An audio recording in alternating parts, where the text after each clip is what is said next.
aos quais deviam ser submetidos. Assassinados pelos tormentos, seus longos dias eram comparativamente muito mais cruéis do que se estivessem nas mãos de um carrasco para serem executados sumariamente. Montanus associou para sempre a Inquisição com os horrores das câmaras de tortura. Com o tempo, até estas histórias de repetidas crueldades começaram a esmaecer. Os propagandistas voltaram-se para histórias de sadismo ainda mais engenhoso. Um deles superava os outros em sua cruel engenhosidade. Seu exterior era de uma grande boneca com a aparência de uma bela mulher. Um semicírculo era desenhado em torno dela. E a pessoa que ultrapassasse essa marca fatal acionava uma mola que fazia o instrumento diabólico se abrir. Imediatamente, ele era aprisionado e milhares de lâminas o cortavam em vários pedaços. De fato, a Inquisição usou a tortura com pouca frequência. Em Valência, por exemplo, eu descobri que de 7.000 casos, apenas 2% sofreram algum tipo de tortura. E geralmente por não mais do que 15 minutos. E menos de 1% sofreu torturas repetidas e, em outras palavras, mais de uma vez. Eu não descobri ninguém que tenha sido torturado mais de 2 vezes. Nós descobrimos, comparando a Inquisição ocorrida dentro da Espanha com outros tribunais, que a Inquisição usou a tortura menos do que outros tribunais. E se compararmos a Inquisição com tribunais de outros países, descobrimos que a Inquisição tem uma ficha praticamente limpa a respeito de tortura. Durante o mesmo período, no resto da Europa, crueldades físicas odiosas eram lugar comum. Na Inglaterra, podia-se ser executado por danificar plantas em jardins públicos. Se alguém retornasse à Alemanha do exílio, poderia ter os olhos arrancados. Na França, podia-se ser esquartejado por roubar ovelhas. A Inquisição não usava nenhum desses métodos. Eles possuíam um livro de regras, as Instrucciones, que especificavam o que podia e o que não podia ser feito. O não cumprimento das regras significava expulsão. Então, diferente do alegado, a Inquisição não queimava suas vítimas nem as emparedava para sofrer por toda a eternidade.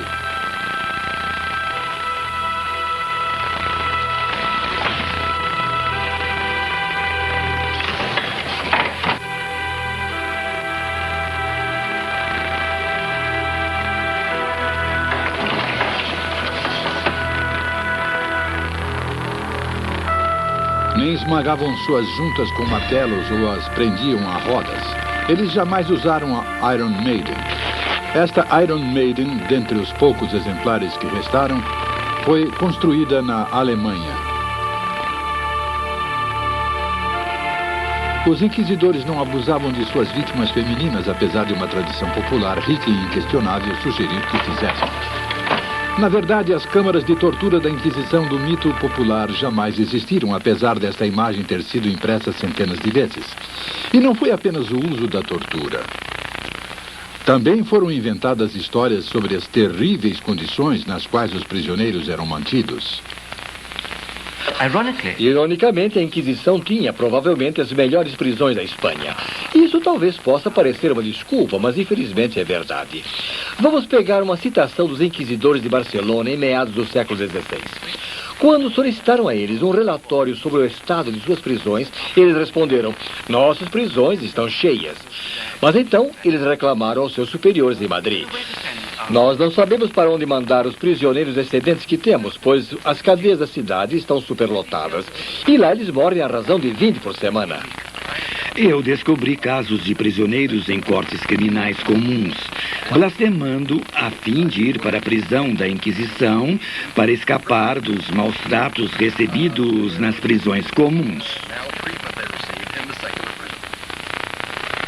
Então, apesar das envolventes ficções góticas de Montanus, as evidências nos levam a uma conclusão completamente diferente. Os inquisidores certamente eram interrogadores, mas eram interrogadores moderados, céticos a respeito da eficácia dos maus tratos e tortura em trazer à luz as heresias. Em contraste com muitos outros tribunais da Europa, eles destacavam-se quase como iluminados. O caso mais singular, por exemplo, é o caso da bruxaria. O Tribunal do Santo Ofício foi extraordinariamente benigno com o crime de bruxaria, enquanto que outros tribunais europeus, ordinários e eclesiásticos, não tiveram a mesma consideração com esse tipo de delito.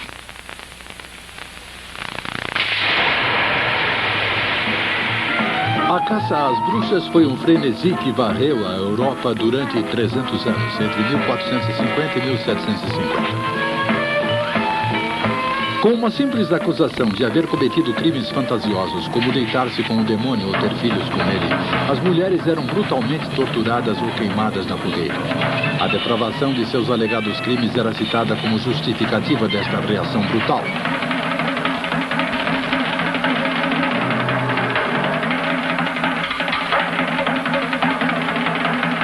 Um tribunal utilizou uma abordagem diferente.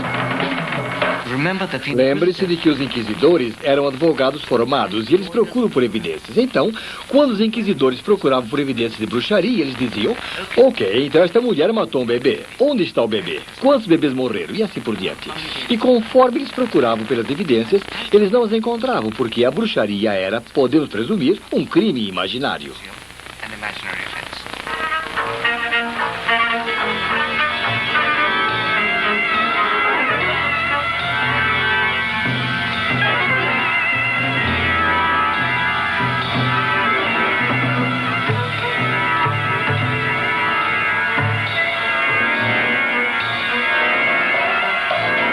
Enquanto que o resto da Europa reagia com horror, a Inquisição Espanhola declarou a bruxaria uma ilusão. Ninguém podia ser julgado, quanto mais queimado por isso. Mas foi a Inquisição Espanhola que veio a simbolizar a implacável perseguição à heresia. Por quê?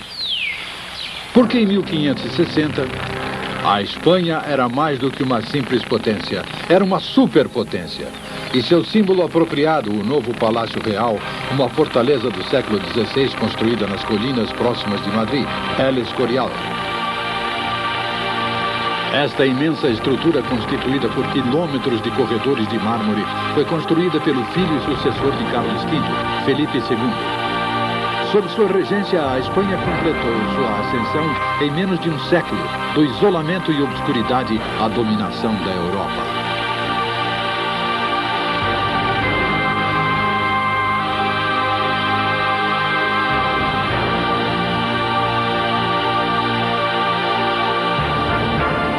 Felipe estava no ápice do poder terreno, mas, como seu pai Carlos, ele possuía uma lealdade maior.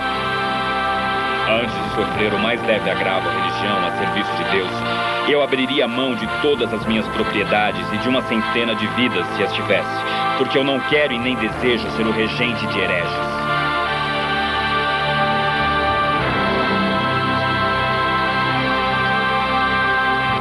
Confrontados com tal fervor e força, os inimigos da Espanha mudaram de tática. Seu alvo seria agora o próprio rei. Felipe II é um excelente exemplo das distorções e das criações. Criações bem-sucedidas neste caso, o caso da Lenda Negra. Felipe II era apresentado como um monstro, como um exemplo da crueldade da raça hispânica. Felipe II sua política era absolutamente questionável.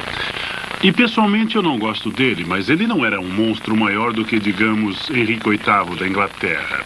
E Henrique VIII, entretanto, jamais foi maquiado a fim de ser apresentado como um arauto oportuno do protestantismo. Felipe não se preocupava com a apresentação de sua imagem, acreditando ser menos importante do que sua dignidade. Ele pagou caro por isso. Em 1568, no ano seguinte à publicação de Montanus, um incidente do destino caiu nas mãos dos propagandistas. O filho do rei, Dom Carlos, morreu subitamente. A suspeita recaiu sobre Felipe. Dizia-se que ele não havia agido sozinho. Entre os aspectos da lenda negra que se tornaram muito comuns do século XVI em diante, estava o de que a Inquisição havia encorajado o rei de Espanha, Felipe II, a executar o próprio filho, por razões que o rei conhecia bem e que os inquisidores conheciam bem. Sobre esta lenda, é claro, não existe absolutamente nenhum tipo de evidência, ou, para ser ainda mais claro, ela é totalmente falsa, sem embasamento. Seu filho e herdeiro, Dom Carlos, era um adolescente insano e muito problemático que morreu em um acidente. Dom Carlos tornou-se algo parecido como um arauto da liberdade e foi o protagonista de muitas peças e dramas e romances dos séculos XVII e XVIII, sendo o mais famoso deles o de Schiller, depois convertido em uma bela ópera, por sinal, de Giuseppe Verdi.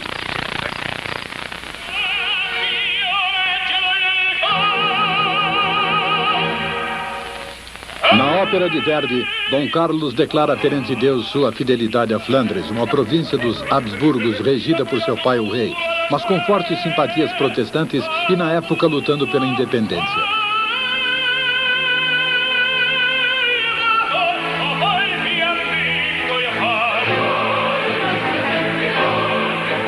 Desafiando o seu monstruoso pai, Dom Carlos é retratado como um heróico símbolo da resistência. Sua missão, derrotar as forças da repressão.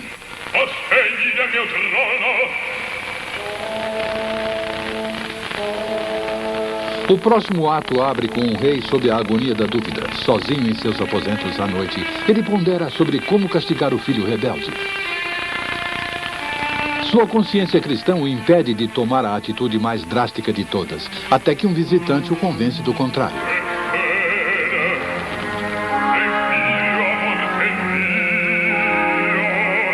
O grande inquisidor, retratado como um velho cego, escuta o rei confessar sua angústia. Então, através de seus argumentos inquestionáveis, o inquisidor gradualmente supera a relutância do rei e o convence a matar o filho.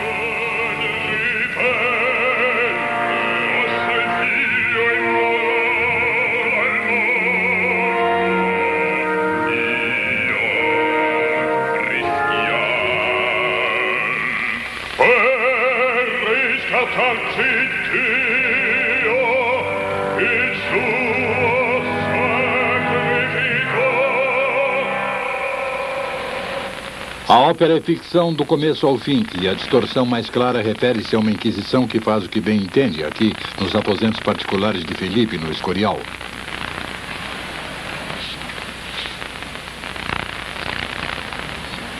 Uma presença maligna, espectral, temida até mesmo pelo rei e que manipula assuntos de Estado por detrás do trono.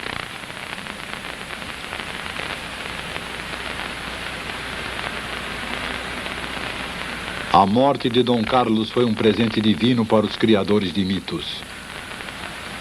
Na realidade, a Inquisição era um poder por trás do trono, tanto quanto o inadequado príncipe era um heróico mártir.